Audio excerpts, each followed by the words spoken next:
Hey guys, welcome to FFT. अब हम unit 2 एसएसएमबीए का स्टार्ट करेंगे। ठीक है, मैं एक बार नोट्स खोल लेती हूँ। यहीं से।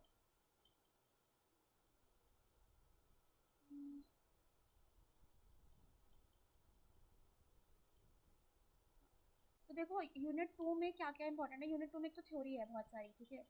और क्या बात है, यूनिट 2 में थ्योरी है। देखो, हमने ये पढ़ लिया है मीन हाइपोथेसिस टेस्टिंग, ये हमने पढ़ लिया है। प्रोबेबिलिटी हमने पढ़ लिया है, ठीक है। रैंडम वेरिएबल हमने पढ़ लिया है।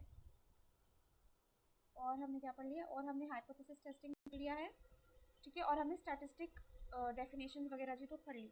अब यूनिट 2 में क्या क्या इंपॉर्टेंट है, एनोवा आएगा, गॉस मार्कोव थ्योरम आएगा, मैं पढ़ा दूंगी वो, ठीक है। रिग्रेशन का कॉन्सेप्ट आएगा और साथ में इक्वेशन वगैरह आएगी, उसको न्यूमेरिकल आ सकता है, वो करा देंगे।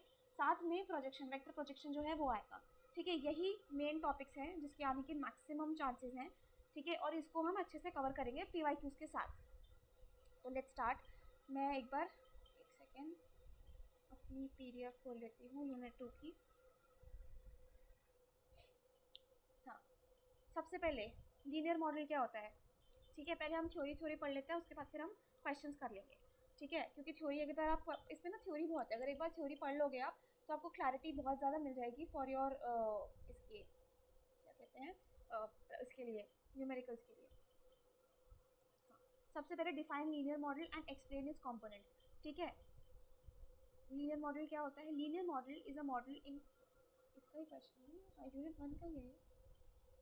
Linear model is a mathematical model that represents the relationship between dependent and independent variable, one और मोर इंडिपेंडेंट वेरिएबल। मतलब हमारे पास एक डिपेंडेंट वेरिएबल होगा, एक या फिर एक से ज़्यादा आपके इंडिपेंडेंट वेरिएबल होंगे, मतलब वो किसी पे डिपेंड नहीं करते, ठीक है। कॉम्पोनेंट्स क्या होते हैं लीनियर मॉडल का, कॉम्पोनेंट्स होते हैं वेरिएबल बीइंग प्रेडिक्टेड, मतलब dependent variable, independent variable, variable use to predict the Y which is dependent variable,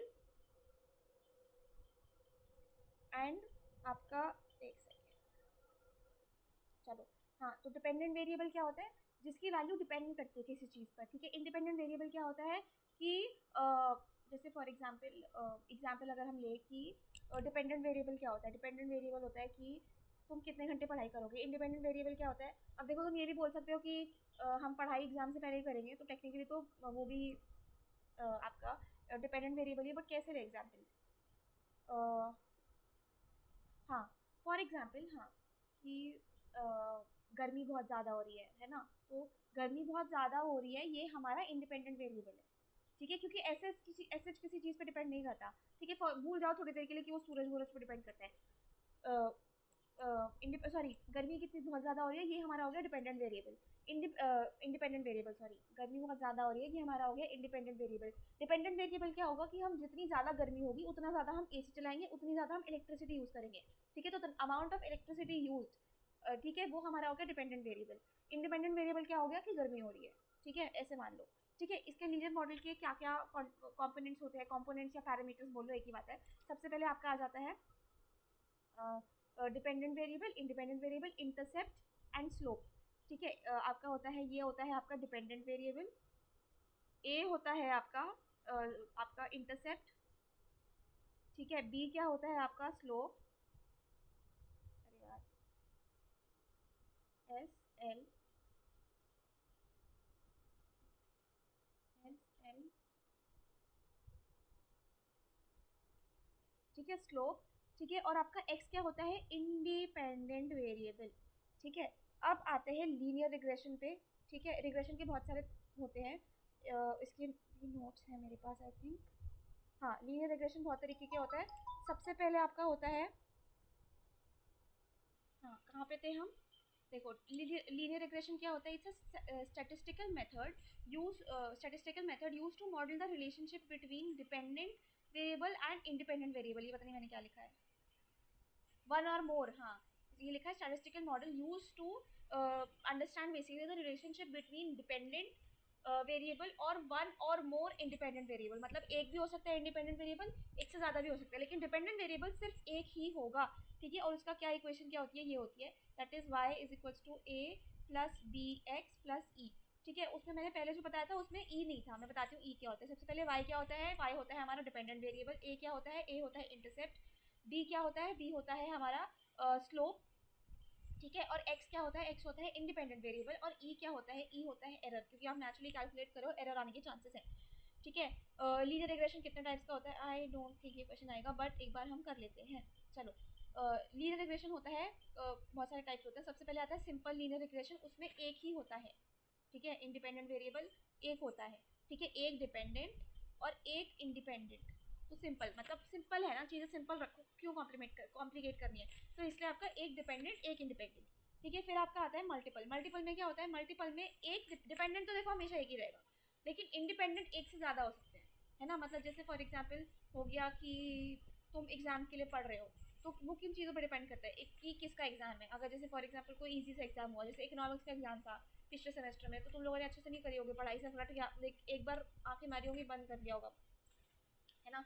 तो किस चीज़ का एग्जाम है उस पर डिपेंड करता है, तुमने पहले पढ़ा है कि नहीं पढ़ा उस पर डिपेंड करता है, ठीक है, तुम्हें इंटरनल में कितना मार्क्स मिले हैं उस पर डिपेंड करता है। तो मल्टीपल वेरिएबल्स पर डिपेंड करता है वो, तो ये हमारा हो गया मल्टीपल लीनियर रिग्रेशन। फिर आता है पॉलिनोमियल, पॉलिनोमियल में क्या होता है, बेसिकली जो इंडिपेंडेंट वेरिएबल होता है उसकी पावर बढ़ती जाती है। जैसे फॉर एग्जाम्पल जैसे आपके सिंपल में क्या था, सिंपल में एक्स की जो पावर थी वो 1 थी, ठीक है। पॉलिनोमियल में पावर 1 भी हो सकती है, 1 तो होगी, मतलब और भी ज़्यादा उसकी पावर्स होगी। जैसे y is equals to A plus B x, फिर सी एक्स स्क्वायर, फिर बी एक्स क्यूब, ऐसे करके वैल्यूज बढ़ती जाएंगी, ठीक है। इससे क्वेश्चन नहीं आता, आता सिर्फ सिंपल आता है। सिंपल लीनियर रिग्रेशन से देखो थ्योरी पूछी जा सकती है, ऐसे कम चांसेस है बट पूछी जा सकती है, लेकिन न्यूमेरिकल्स जो आते हैं वो सिर्फ और सिर्फ आपके इसी से आते हैं और किसी चीज़ से नहीं आते, ठीक है। फिर क्या होता है, फिर आपका होता है लॉजिस्टिक, ठीक है। इसमें बेसिकली आप लॉजिस्टिक में आप आंसर करते हो कि वेदर इट विल रेन और नॉट, आपका आंसर ना येस और नो में होता है, ठीक है, वैसे मान लो। फिर आता है ये, अगेन ये दोनों इंपॉर्टेंट नहीं है, इसको छोड़ दो। फिर हम बात करेंगे, अब हम डिटेल में बात करेंगे हमारा सिंपल लीनियर रिग्रेशन मॉडल की। सिंपल लीनियर रिग्रेशन मॉडल क्या होता है, a simple linear regression model is used to study the relationship between one dependent and one independent variable.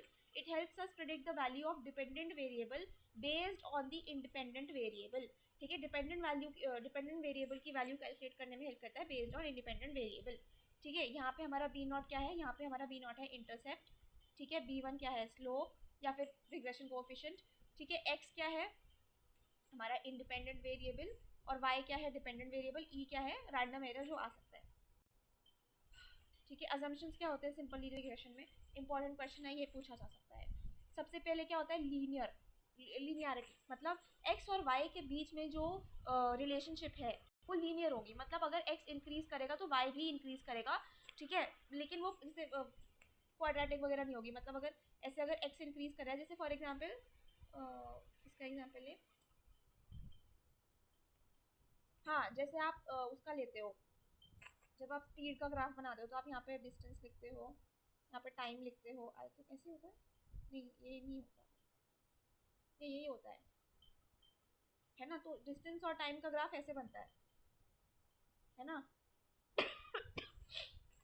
तो जैसे जैसे टाइम बढ़ता जाता है डिस्टेंस भी बढ़ता जाता है, कंसिडरिंग द फैक्ट कि आप एकदम सीधा मूव कर रहे हो, डिस्टेंस की बात कर रही हूँ मैं, ठीक है। फिर आता है आपका कि लिनियरिटी होगी उसमें कि जो डिस्टेंस है और जो टाइम है वो एक दूसरे से लीनियरली वो करेंगे, इंक्रीज करेंगे, मतलब बेसिकली ऐसा होता है कि x इस जैसे अगर हाँ इसका हम इक्वेशन देखें,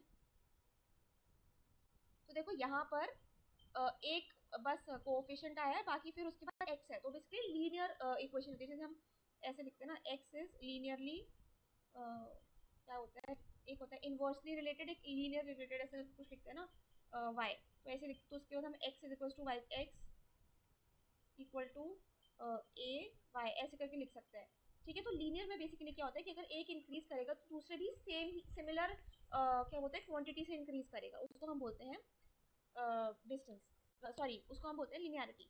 फिर क्या आता है इंडिपेंडेंस ऑफ एरर, ठीक है। दूसरा असम्पशन क्या होता है, द एरर और the residual must be independent of each other, मतलब अगर एक पर्टिकुलर ऑब्जर्वेशन में एरर है, इसका मतलब ये नहीं है कि सब में एरर होगा, वो सारे इंडिपेंडेंट ऑफ ईच अदर है, एक में एरर है तो नॉट नेसेसरली कि दूसरे में भी एरर हो, ठीक है।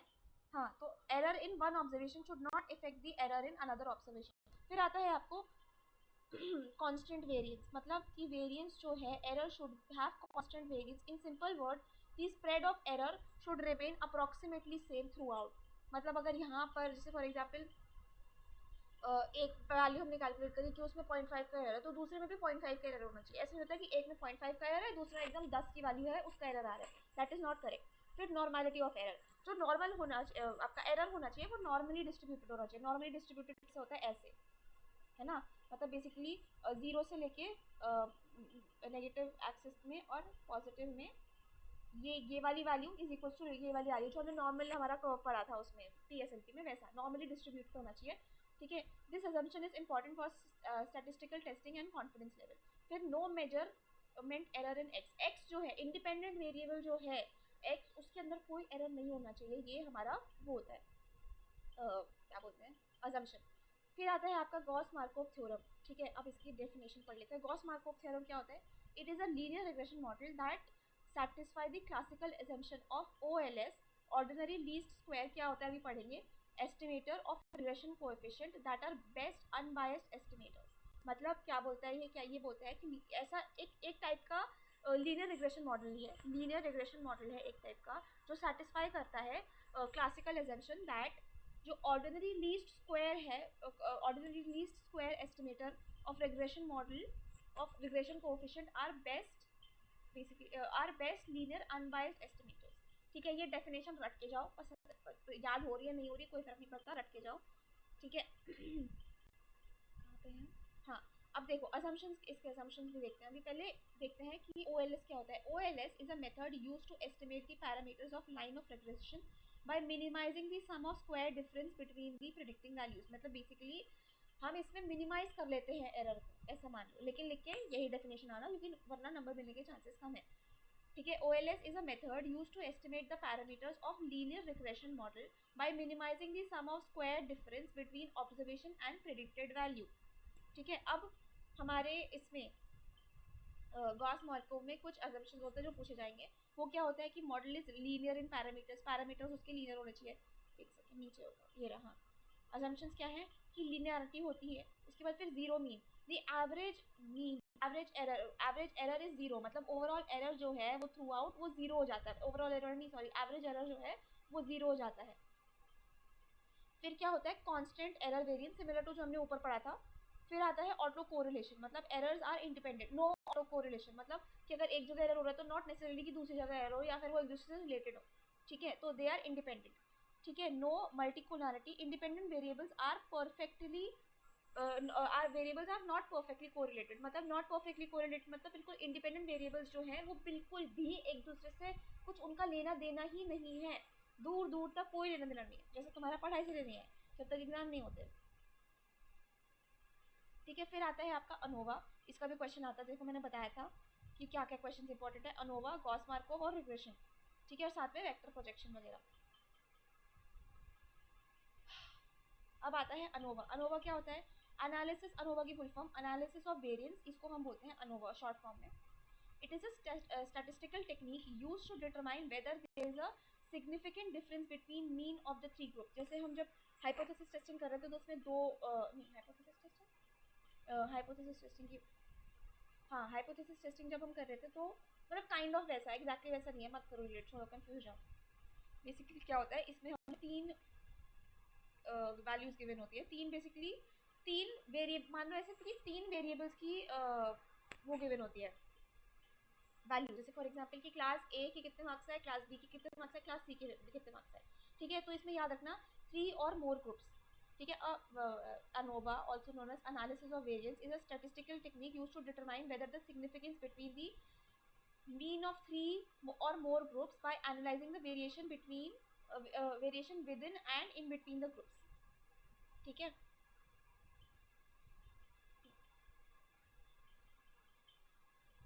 चलो एक सेकेंड, अब एक बार इसके हम क्वेश्चंस करते हैं सीधा। एडवांटेजेस इसमें भी इसमें वो होते हैं ना शायद assumptions। अब सीधा क्वेश्चन करते हैं, फिर इस वापस इस पे आएंगे, पहले सीधा क्वेश्चन करना स्टार्ट करते हैं। कहाँ है खुल जाए। ठीक है, आई ट्राई कि ये PDF वगैरह मैं तुम्हें प्रोवाइड कर दूँ। सबसे सबसे पहले state the Gauss Markov theorem in detail. क्या होता है Gauss Markov theorem? Gauss Markov theorem states that, देखो यही वाले डेफिनेशन लिखो, इनको साथ में खोल लेते हैं।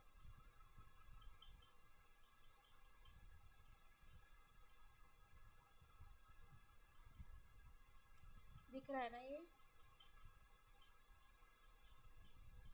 हाँ ठीक है, थोड़ा सा ही कट रहा है। क्या है गॉस मार्कोव थ्योरम? नहीं ऊपर है। हाँ ये रहा, ये रहा। गॉस मार्कोव थ्योरम क्या है? Gauss Markov theorem states that in a linear model satisfying the classical assumption, जो लीनियर मॉडल क्लासिकल अजम्पशन को सैटिस्फाई करता है, जो ऊपर हमने पढ़े थे, क्या थे? 5 अजम्पशंस थे। सबसे पहले क्या था? लिनियरिटी, ठीक है। उसके बाद क्या था? इंडिपेंडेंस इन एरर, ठीक है। फिर constant variance, normality in error, no measurement error in X. Independent variable में कोई मेजरमेंट नहीं होगा। एक बार फिर से बताओ, लीनियर होगा, ठीक है, एक्स और वाई एक दूसरे से लीनियरली रिलेटेड होंगे। दूसरा क्या है? इंडिपेंडेंस ऑफ एरर, मतलब इंडिपेंडेंस ऑफ एरर मतलब कि एक ऑब्जर्वेशन में जो एरर है वो दूसरे ऑब्जर्वेशन के एरर को इफेक्ट नहीं करेगा, ठीक है। फिर constant variance, variance through out the observation जो है वो अप्रॉक्सीमेटली सेम रहेगी एरर की, ठीक है। उसके बाद फिर normality of error. Normality of error क्या है? जो एरर है उसका नॉर्मल डिस्ट्रीब्यूशन जो होता है, या फिर mean of error should be equal to zero, ठीक है। Error term should be normally distributed with mean is equal to zero, या नहीं, मीन इक्वल टू जीरो नहीं, नॉर्मली जो एरर जो है वो नॉर्मली डिस्ट्रीब्यूटेड होना चाहिए अक्रॉस द मीन, ठीक है। मतलब अगर मैं ऐसे टेबल बनाऊँ कि यहाँ पे अगर फॉर एग्जांपल हम मीन ले लें, और यहाँ पे जैसे 0 है मीन, यहाँ पे अगर 50 है, यहाँ पे 60 है मीन, यहाँ पे -50 है, यहाँ पे अगर 60 है, ठीक है। तो वो ऐसे नॉर्मली डिस्ट्रीब्यूटेड होगा, इसको बोलते हैं नॉर्मैलिटी ऑफ एरर। फिर आता है no measurement error in X. जो इंडिपेंडेंट वेरिएबल है उसमें कोई भी आपका एरर नहीं होना चाहिए, ठीक है। फिर आता है आपका गॉस मार्कोव थ्योरम, अभी जब हमने पढ़ा, वो क्या होता है? In linear regression model satisfying the classical assumption of ordinary sorry, एक बार फिर से पढ़ते हैं।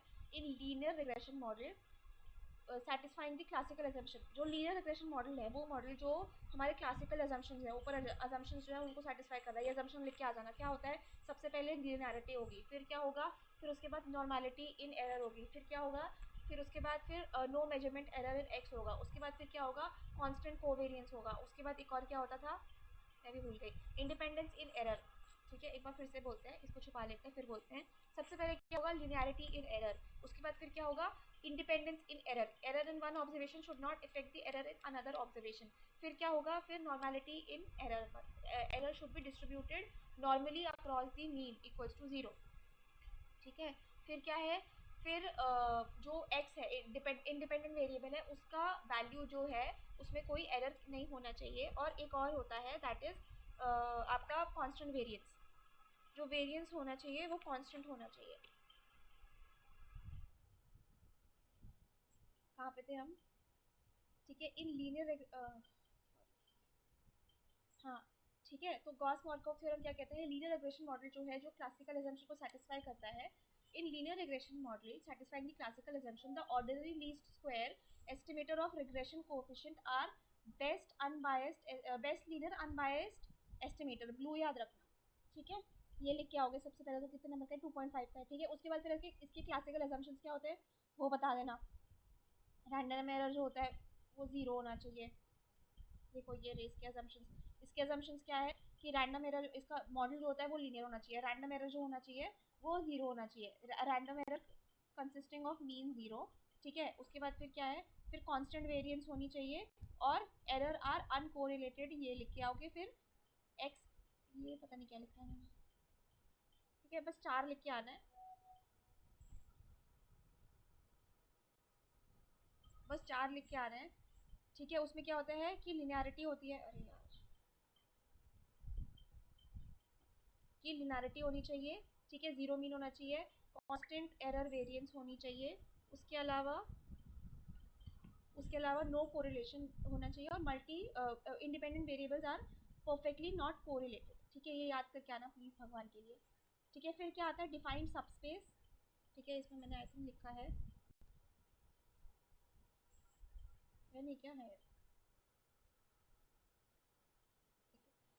सबस्पेस क्या होती है? Subspace of a vector is a space vector, the subspace of a vector space V is a subset of W that itself vector is under the same operation. एक सेकेंड, इसकी मैं easy definition लेके आती हूँ फिर दिखाती हूँ.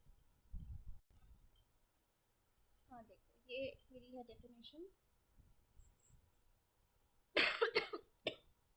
A subspace is a smaller space inside smaller vector space inside the large vector space. मतलब इसके अंदर की जो space है, एक बड़ा vector है हमारे पास, अरे यार एक बड़ा वेक्टर है हमारे अंदर, हमारे पास उसके अंदर का ही स्मॉलर वेक्टर स्पेस जो है वो स्टिल फॉलो करेगा हमारे जो लार्जर वेक्टर स्पेस है उसका. इसका एग्जांपल जैसे मैं देती हूँ, अगर कि बाय चांस तुम्हारी क्लास है, ठीक है, अब तुम्हारी क्लास के जो रूल्स है, जो क्लास के रूल्स पूरी क्लास के ऊपर अप्लाई होते हैं, वो क्लास के वो 10 बच्चों पे भी अप्लाई होते हैं जो शैतान होते हैं, है ना. वैसे ही a subspace is a smaller vector space that inside a larger vector space that still follows the rules of the vector space. जो vector space के rules हैं उसी को follow करेगा, ठीक है.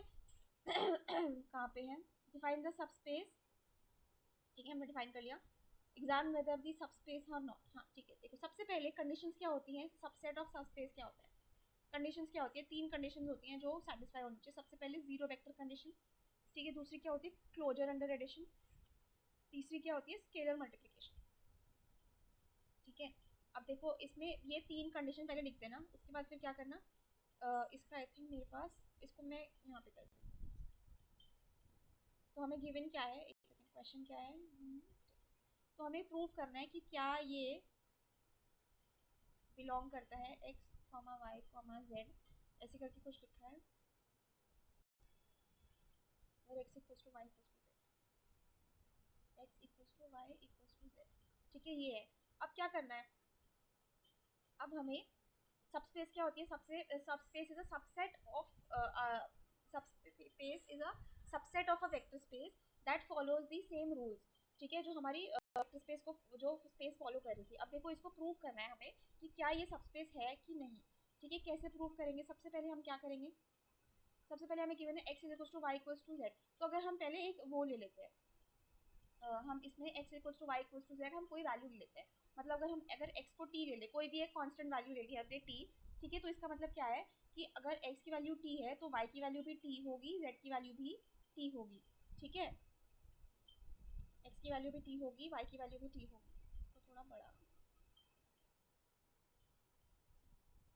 ना, x को हमने t लिया, अब x की वैल्यू, y की वैल्यू, z की वैल्यू t होगी. तो इससे क्या पता चला, इसका पता चला कि अगर क्या है, हाँ, vector must follow zero condition. मतलब क्या है, मतलब अगर हम x के अंदर, या सॉरी, अगर हम t के अंदर जीरो डाल दें, इक्वल्स टू जीरो डाल दें, तो वो सेटिस्फाई होना चाहिए. तो अगर हम t के अंदर जीरो डाल दें तो हमारे पास क्या वैल्यू आ रही है, तो हमारे पास 0,0,0 आ जाएगा. तो ये तो सेटिस्फाई हो रहा है, जीरो वेक्टर कंडीशन सेटिस्फाई हो रही है. दूसरी क्या है, क्लोजर अंडर एडिशन, ठीक है. इसमें क्या होता है, अगर आप इसके अंदर ऐड कराते हो कोई और वेक्टर सिमिलर टाइप का, जैसे फॉर एग्जांपल अगर मैंने वेक्टर ले लिया दूसरा w, नहीं कोई और बताओ, एक्स वाई जेड, जेड ले लिया, नहीं जेड मत लो, पी ले लिया. फॉर एग्जांपल पी मैंने एक वेक्टर ले लिया जिसका x comma y comma z है, और वो क्या है, वो है एक्स इक्वल्स टू, जिसका भी x equals to y equals to z है, ठीक है. तो हम क्या करेंगे, अब हम लेट्स से मैं यहाँ पे एक्स को हम ले लेती हूँ ए के बराबर. तो अगर मैं अगर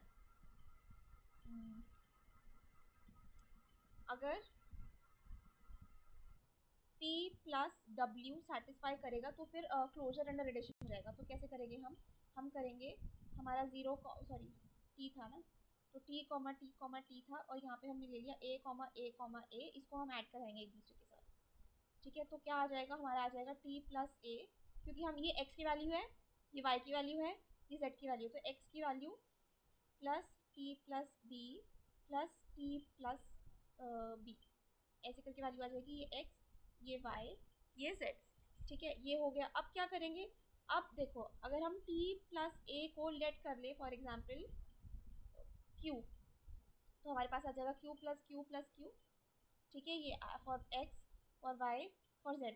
अगर हम q को 0 के बराबर पुट कर दे तो फिर वापस से कंडीशन सेटिस्फाई हो रही है. तो इसका मतलब ये क्लोजर अंडर एडिशन भी है.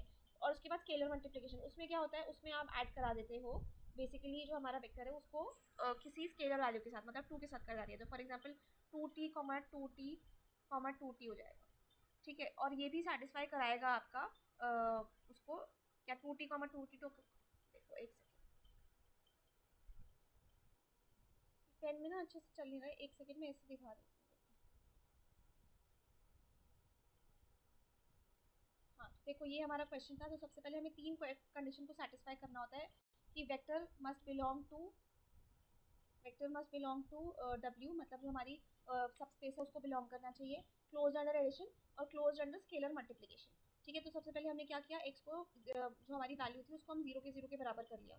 ठीक है, तो उसके बाद भी वो x equal to Y equal to z जो है वो कंडीशन जो है वो सेटिस्फाई हो रही थी। सब स्पेस की क्या कंडीशन थी, सब स्पेस की कंडीशन ये थी कि जो रूल्स अप्लाई हो रहे हैं W के ऊपर वही रूल्स जो होने चाहिए अप्लाई होने चाहिए हमारे इसके ऊपर, जो हमारे नया वेक्टर हमने बनाया उसके ऊपर, है ना।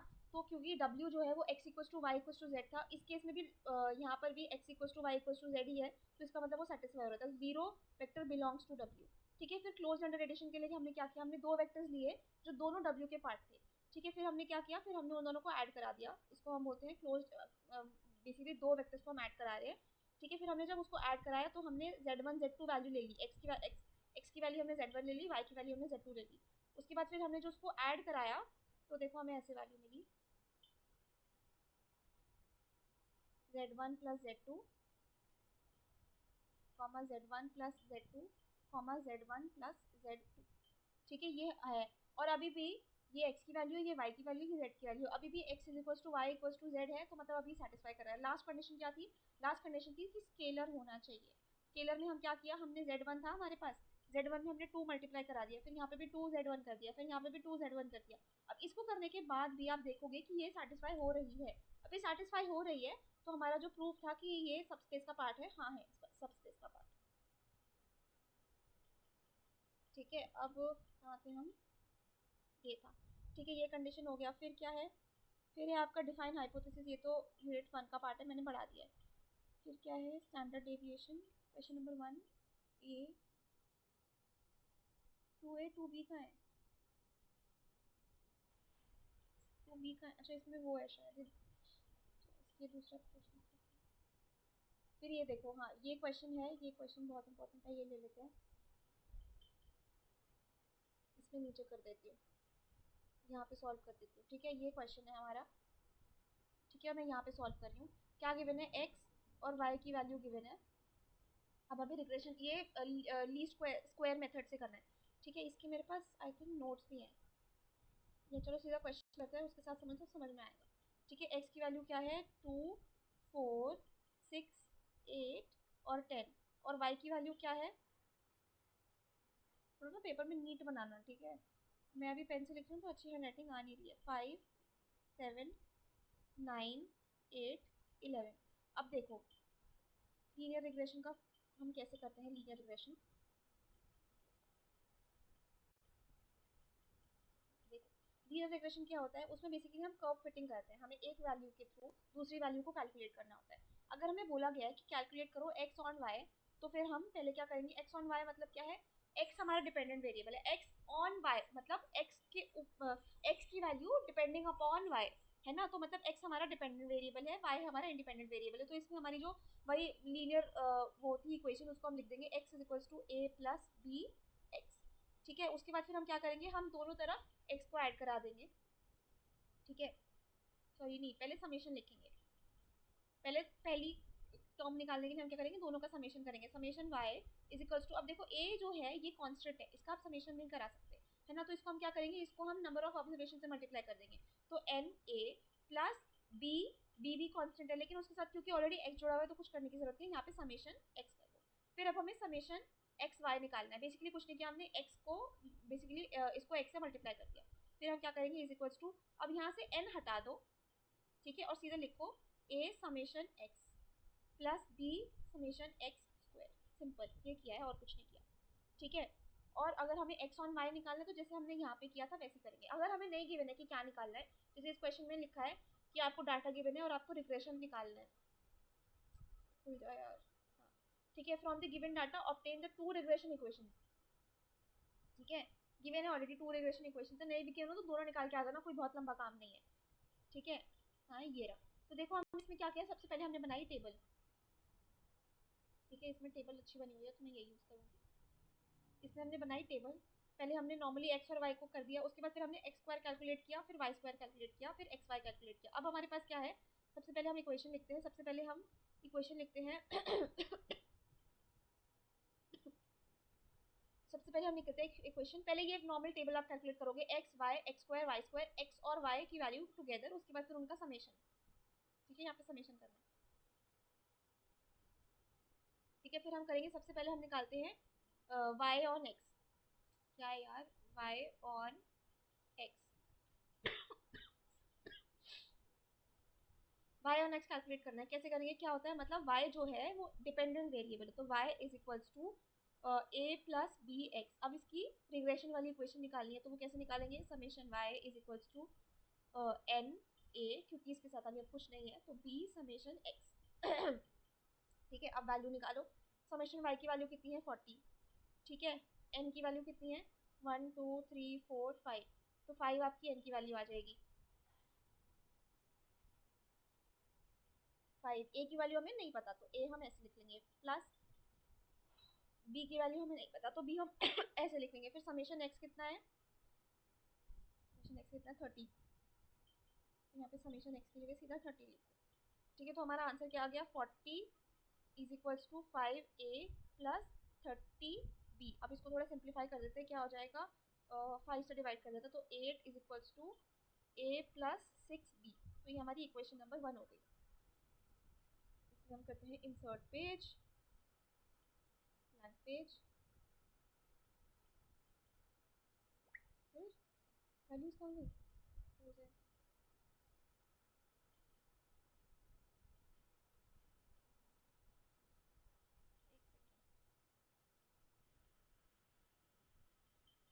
हाँ, कहाँ पे थे हम, ये रहे। ठीक है, यहाँ पे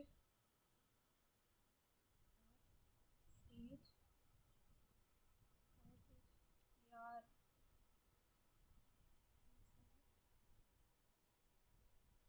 पेज, देखो पेज,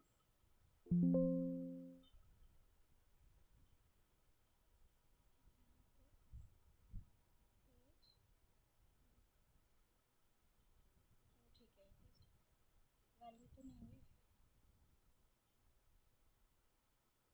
ये यहाँ पे भी पेज इंसर्ट करते हैं। अब देखो, ये हमने वैल्यूज निकाली। दूसरा क्या है, दूसरी हमें कैसे करना था, दूसरा हमें कैसे करना था, दूसरी इक्वेशन क्या होती थी, पहली इक्वेशन ये थी। ठीक है, अब इसी को हमने अभी यहाँ पे एक्स कैलकुलेट कर रहे हैं, समेशन ये नहीं, ये थी। ठीक है, अब इसी के थ्रू हमें दूसरी इक्वेशन भी निकालनी है। कैसे निकालनी है, कुछ नहीं करना, समेशन एक्स कर देना है बस। तो समेशन वाई एक्स, ठीक है, यहाँ पे उसके साथ ऑलरेडी समेशन लिखा था, तो फिर से नहीं लिखेंगे। फिर आ जाएगा आपका ये क्या आ जाएगा, आपका आ जाएगा एक, अब यहाँ से एन हटा के हम समेशन एक्स कर देंगे। ठीक है, इंटू ए कर देंगे, प्लस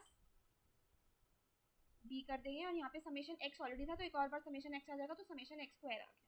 ठीक है अब समेशन एक्स वाई की वैल्यू कितनी गिवन है, 266।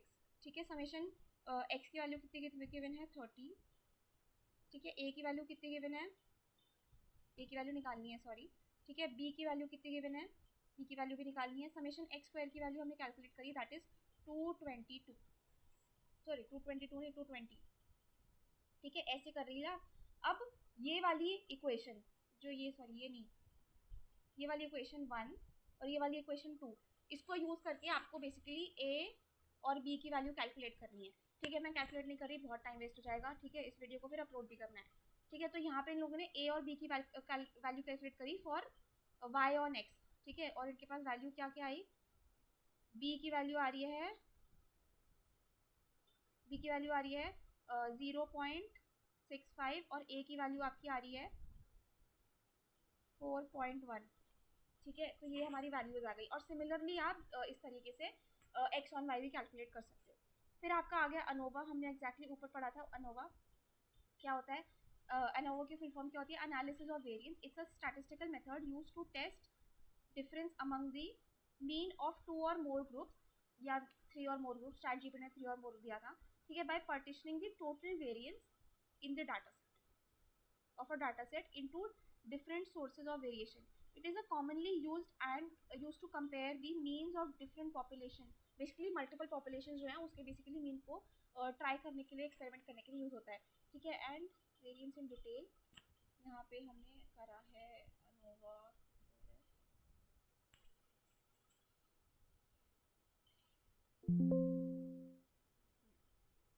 यहाँ पे था अनोवा। अनोवा क्या था? ANOVA is analysis of variation, it's a statistical technique used to determine whether there are significant difference between mean of 3 or more groups by analyzing the variation within and between the groups, ठीक है। इसके advantages क्या हैं, मैंने लिखे हैं advantages. क्या होता है? कंपेयर मल्टीपल ग्रुप साइमल्टेनियसली, आपको 2 ग्रुप कंपेयर करने की जरूरत नहीं है अलग अलग, मल्टीपल ग्रुप्स को एक साथ कंपेयर कर देते हैं। टाइप 1 एरर जो होता है वो रिड्यूस हो जाता है। एफिशिएंट इन स्टैटिस्टिकल मेथड, ठीक है। Widely used in agriculture, medicine, psychology, whatever, ठीक है। फिर आता है identify the significance factor, basically कितना सिग्निफिकेंस है उसको कैलकुलेट करने में भी हेल्प करता है। फिर आपका आता है वन फैक्टर टाइप्स क्या होते हैं इसके, ठीक है। वन वे फैक्टर और टू वे फैक्टर, ठीक है। One way factor with repeated measurement, one way factor with two way factor with repeated measurements, ठीक है। ये एडवांटेजेस मैंने बता दिए, ऐसे लिख के आ सकते हो आप। इसके बाद क्या क्वेश्चन है? हाइपोथेसिस टेस्टिंग कर लिया। अब देखो,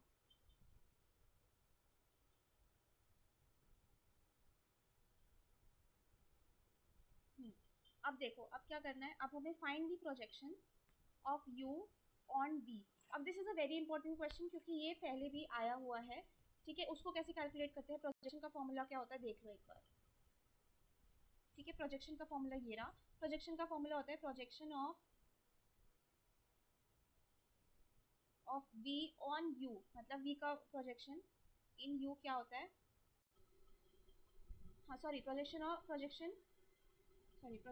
यू क्या होता है? प्रोजेक्शन ऑफ यू होता है, आप एक काम करती हूँ, मैं इसका एक इजी फॉर्मूला भी होता है वो लेके आती हूँ, ठीक है। प्रोजेक्शन का फॉर्मूला क्या होता है? ठीक है, अगर किसी को याद हो तो हमने स्कूल में पढ़ा था ऐसा प्रोजेक्शन का फॉर्मूला, ठीक है। वो स्केलर प्रोजेक्शन था, ठीक है। ये हम प्रॉपर प्रोजेक्शन कैलकुलेट करें कि अगर मेरे पास यू है, ये वी है, तो हमारा प्रोजेक्शन का फॉर्मूला हमें कुछ यू कॉस थीटा करके कुछ फॉर्मूला होता था, वो वैसे बेसिकली सिमिलर कॉन्सेप्ट के ऊपर बेस्ड है ये, ठीक है। प्रोजेक्शन का फॉर्मूला क्या होता है? प्रोजेक्शन ऑफ यू कितना होता है? प्रोजेक्शन ऑफ यू होता है projection of u dot v divided by projection of v dot in इसका होल इनटू वी, ठीक है। एक बार इसको यहाँ से हम कैलकुलेट करके देख लेते हैं।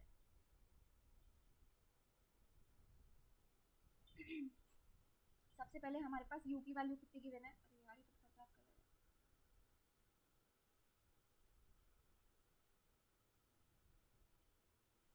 हाँ, यू की वैल्यू कितनी गिवन है? यू की वैल्यू गिवन है 3 1 7 और 2।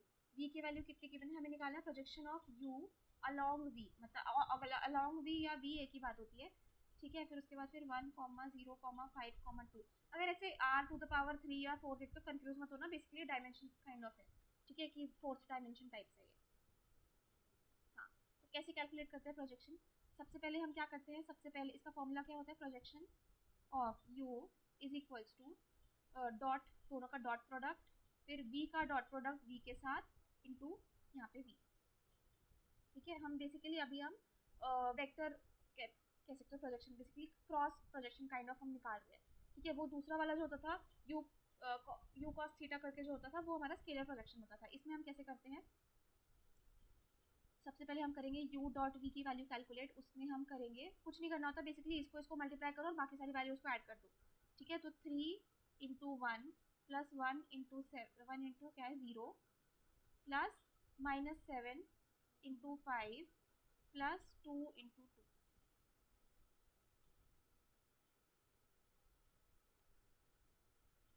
ठीक है। इसकी वैल्यू कितनी आ रही है? 4 प्लस -35 प्लस 4, है ना, ऐसी वैल्यू आ रही है, यही आ रही है ना? हाँ, दैट इज -28। 28 या 27 होना चाहिए मेरे हिसाब से। ओके, मेरी गलती है। दिस इज 3 × 1, तो यहाँ पे 3 आएगा, है ना, तो 28 ही आएगी वैल्यू। कैलकुलेशन मिस्टेक हो गई, सिली मिस्टेक हो गई, तुम लोग मत करके आना प्लीज़, ठीक है। हमने यू डॉट वी कैलकुलेट कर लिया, उसके बाद फिर हम क्या करेंगे? उसके बाद हम कैलकुलेट करेंगे वी डॉट वी की value. V dot v is v square, basically आप कुछ नहीं करो, रूट लो, हर वैल्यू को ऐड ऐसे कर दो, 1 का स्क्वायर प्लस बी स्क्वायर, तो इसमें क्या करना है 1 का स्क्वायर प्लस 0 का स्क्वायर प्लस 5 का स्क्वायर प्लस 2 का स्क्वायर।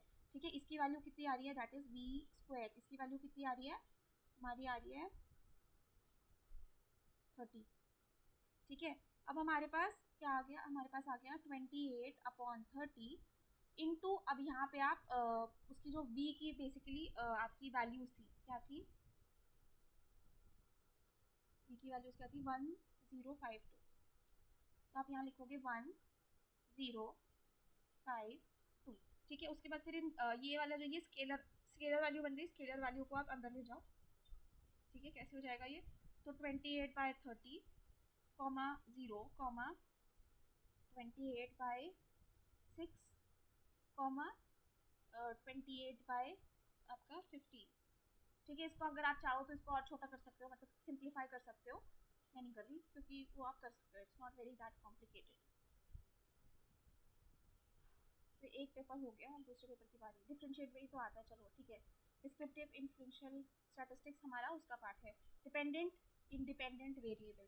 ठीक है, और define the relationship between dependent independent variable, basically आप यही इक्वेशन लिख के आओगे इसमें, sorry, y is equals to P X plus A into E, और इसमें प्लस ई। ठीक है, और उसमें वैल्यूज देखोगे, b की वैल्यू क्या होती है b होता है हमारा स्लोप, SLOPE। ठीक है, a क्या होता है इंटरसेप्ट। ठीक है, e क्या होता है एरर, और x क्या होता है, x होता है इंडिपेंडेंट वेरिएबल, y क्या होता है डिपेंडेंट वेरिएबल। तो मुझे एक और मिला था पेपर 26 का, आई थिंक किसी और उसका हुआ होगा, तो उसका पेपर है या शायद ग्लिच होगा कोई, तो एक बार ये भी देख लेते हैं। आई थिंक ये वही क्वेश्चन है जो हम कर चुके हैं। ठीक है, what are difference between descriptive statistics and in inferential statistics. ठीक है, ये ऑलरेडी बता चुकी हूँ। इंपॉर्टेंस ऑफ डाटा विजुअलाइजेशन, क्या इंपॉर्टेंट होता है, आप इजीली इंटरप्रेट कर पाते हो, चीज़ें ज़्यादा ब्यूटीफुल लगती हैं, ब्यूटिफिकेशन वगैरह सब लिख के आओगे। ठीक है, 2 मेथड्स यूज्ड विजुअलाइजेशन टेक्निक्स। ठीक है, उसमें graph, histogram, pie chart, bar chart सब लिख के आना। ठीक है, डिफाइन अनोवा अभी हमने पढ़ा है, why is it use in statistical modelling, क्योंकि हम मल्टीपल उसको बेसिकली एडवांटेजेस जो पढ़ी थी, मल्टीपल उसको एक साथ हम एक्सेस कर सकते हैं। ठीक है, पॉइजन डिस्ट्रीब्यूशन, अब ये मैंने इसका फॉर्मूला नहीं बताया था। ठीक है, इसका मैं फॉर्मूला बता देती हूँ, एक सेकेंड,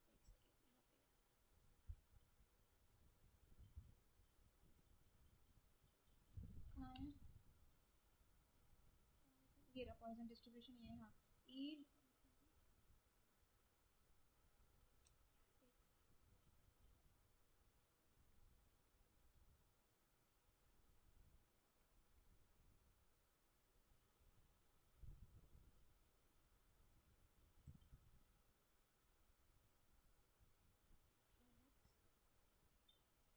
ठीक है, फटाफट खत्म करना है ताकि ये वीडियो पहुँचे।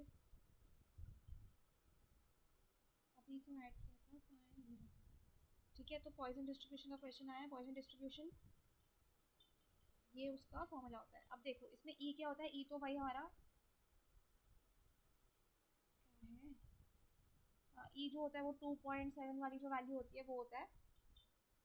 ठीक है, लैम्डा क्या होता है, लैम्डा हमारा मीन होता है। देखो इसमें क्या लिखा है, Poisson distribution, mean number of system failures पर 3 days in a Poisson distribution, the mean number of system failure पर 3 days पर डे इज 3। ठीक है, मीन क्या है हमारा, मतलब lambda, lambda is mean, mean क्या है गिवन इज 3।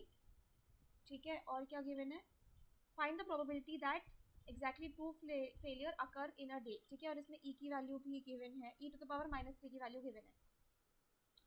ठीक है, और हमारे पास x क्या है, x होता है जो हम एक्सपेक्ट कर रहे हैं, कि उसमें क्या लिखा है 2, हमें वैल्यू निकालनी है प्रोबेबिलिटी की, क्या होगी प्रोबेबिलिटी अगर हमें चाहिए कि 2 फेलियर हो पर डे। ठीक है, तो 2, तो अब इसमें हम लिखेंगे ओ ई टू द पावर -3, और यहाँ पे आ जाएगा लैम्डा, लैम्डा के ऊपर आ जाएगा वापस से हमारा 3, नहीं क्या लिख रही हूँ मैं, सॉरी, हाँ, e to the power -3 dot, फिर उसके बाद फिर यहाँ पे आ जाएगा lambda to the power x, 3 to the power 2, और यहाँ पे 2 फैक्टोरियल। ठीक है, विच इज 2 फैक्टोरियल इज 2।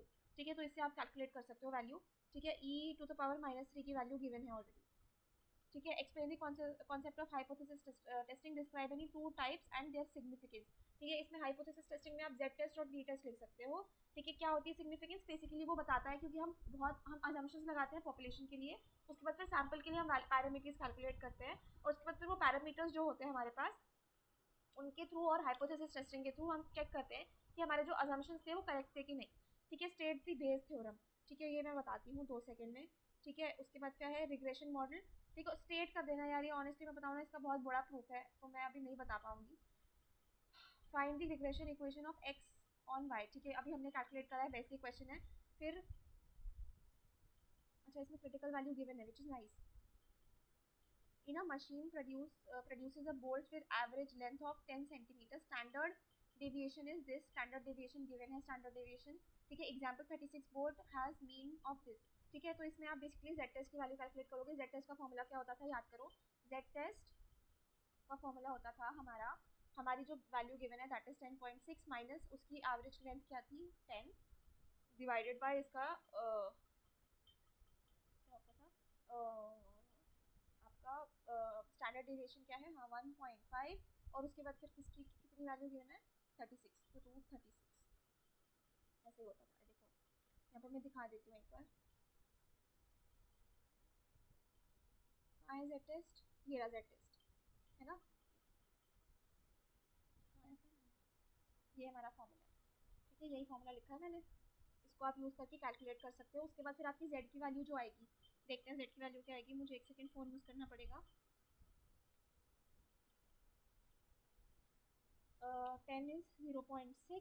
ठीक है, 1.5 डिवाइडेड बाई 6, तो that is 3.6 divided by 1.6। I hope calculation में सही कर रही हूँ, अगर गलत कर रही हूँ तो नोट कर देना। ठीक है, बट आई थिंक मैंने सही करी है 1.5। ठीक है, इसकी वैल्यू आ रही है 2.4। ठीक है, हमें क्या, देखो इसमें क्वेश्चन क्या था, हाँ, test for 5% significance level whether the sample mean is significantly differs from the population. ठीक है, तो डिफरेंट है। हमारी z की वैल्यू आ रही है 2.4 समथिंग, z की वैल्यू आ रही है 2.4, और इसमें z टैबुलर जो है 1.6 है। ठीक है, तो z जो है वो अगर यहाँ पे ऐसे है 1.96, यहाँ पे 1.96 है अगर, ठीक है, तो यहाँ पे लाई नहीं करता। z जो है वो कहीं यहाँ लाई कर रहा है, इस एरिया में लाई नहीं कर रहा, तो इसका मतलब कि हमारा जो h नॉट है, जो हमने बोला था कि एवरेज लेंथ जो है वो 10 सेंटीमीटर है, वो इनकरेक्ट है। ठीक है, explain the concept of linear regression, describe any two ways including the respective formula of linear. देखो इसमें सबसे पहले आप ये लिख के आओगे,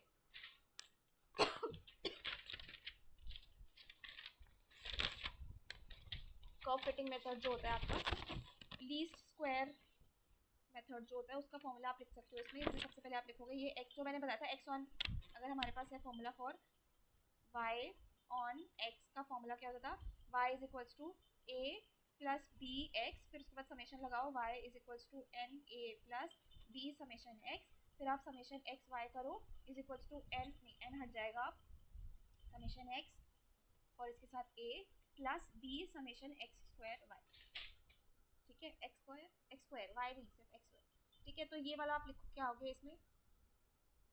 बेस थ्योरम क्या था, मैं एक बार दिखा देती हूँ। बेस थ्योरम जो है ना वो कंडीशनल प्रोबेबिलिटी का पार्ट है। ये होता है p of a b, p of probability of a given that b has already occurred, that is p of probability of b given that a has already occurred, probability of a और फिर probability of b। ठीक है, अब एक बार ये हमारा formula है, question क्या है एक बार देख लेते हैं। 60% student belong to class A, 40% belong to class B. Passing rate of class A 70%, passing rate। ठीक है, क्या है, find the probability that student belongs to class A. हाँ ठीक है, तो ये गिवन है कि क्लास ए से है वो और वो पास कर जाता है एग्जाम को। ठीक है, तो पासिंग प्रोबेबिलिटी क्या है, एक सेकेंड, देखो एक सेकेंड मैं दिखाती हूँ उसको कैसे लिखते हैं। हमारे पास क्या है 60%, एक बार यार फिर से देखो, याद नहीं है कुछ। 60% belong to A, 40% belong to B. ठीक है, तो देखो 60% क्लास ए, 40% क्लास बी, ठीक है, गलत लिख रही हूँ यार, स्पेलिंग जल्दी जल्दी में कर रही हूँ ना इसलिए, ठीक है। फिर है क्या, पास रेट 70 और 50, ठीक है। देखो पासिंग हम हाँ पास ये, और फिर क्या है, ठीक है। तो देखो पास रेट ए का क्या है, probability of A, probability of P,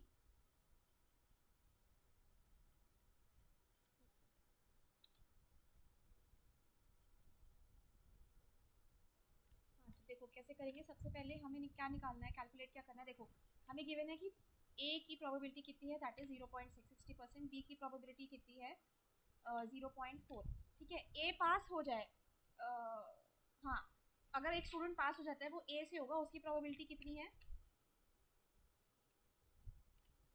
फिर एक स्टूडेंट अगर पास हो जाएगा और अगर वो बी से है उसकी प्रोबेबिलिटी कितनी है, ए क्लास पास होगी उसकी प्रोबेबिलिटी है 0.770%, और इसकी कितनी है 50%, ठीक है। अब हमें क्या कैलकुलेट करना है, हमें कैलकुलेट करना है कि प्रोबेबिलिटी कि एक स्टूडेंट ए से है और वो पास हो जाएगा, ये कैलकुलेट करना है हमें। ठीक है, अब फॉर्मूला यूज करेंगे, फॉर्मूला कैसे यूज करेंगे, प्रोबेबिलिटी ऑफ, पहले क्या था देखो, जो यहाँ पे है उसका एग्जैक्टली उल्टा, तो पास डिवाइडेड, पहले यहाँ पे देखा, यहाँ पे क्या था, प्रोबेबिलिटी पास बाय ए, सॉरी नहीं, क्या कैलकुलेट करना है हमें, प्रोबेबिलिटी एक स्टूडेंट पास हुआ और वो ए से है। ठीक है, ये कैलकुलेट करना है। तो देखो ए बाय पास है ना, पास बाय ए कर दो यहाँ पे, पास बाय ए, ठीक है। उसके बाद फिर क्या करो, फिर उस पर्टिकुलर जिसकी हम बात कर रहे हैं उसकी बात करो, तो पास ऑफ, पास नहीं, प्रोबेबिलिटी ऑफ ए, स्टूडेंट अगर ए का है उसकी क्या प्रोबेबिलिटी है, divided by probability of probability of pass of A into probability of, sorry, pass of A into probability of A। अब देखो यहाँ पे दो क्लासेस की बात हो रही है ना, तो यहाँ पे ऐड हो जाएगा probability of pass of A, sorry नहीं,